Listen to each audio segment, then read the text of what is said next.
Pakistani's Prime Minister Nawaz Sharif has been holding crisis talks with army leaders as protests demanding his resignation turn increasingly violent. Now, 2 opposition groups have been demonstrating in the capital for almost 3 weeks. Sohail Rahman has this report from Islamabad. There is no let-up in the standoff between opposition supporters and the government. Early on Monday, some of the anti-government protesters overran Pakistan's state television channel.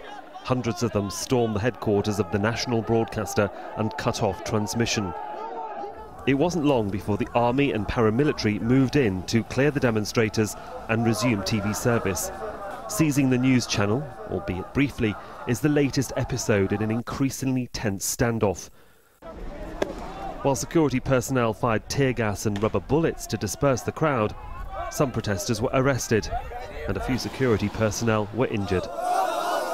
Opposition supporters continue to call for Prime Minister Nawaz Sharif to step down. And as their movement seems to grow stronger, so have their demands. We came out with our leader Qadri and will stay with him until the success of the revolution, and the revolution will come soon. The opposition accuses the Prime Minister of corruption and electoral fraud. We are saying to Nawaz Sharif that he should now step down, because people will come out all over Pakistan against him, and there will be losses to the Pakistani people and their property, all because he has no moral ground to continue as Prime Minister. While opposition leaders urge their supporters to act peacefully and responsibly, others are adamant their demands must be heard. Normally, we women are hidden behind closed doors, unseen and unheard. We're so desperate for our economic situation to improve, we have to be on the streets. We need change.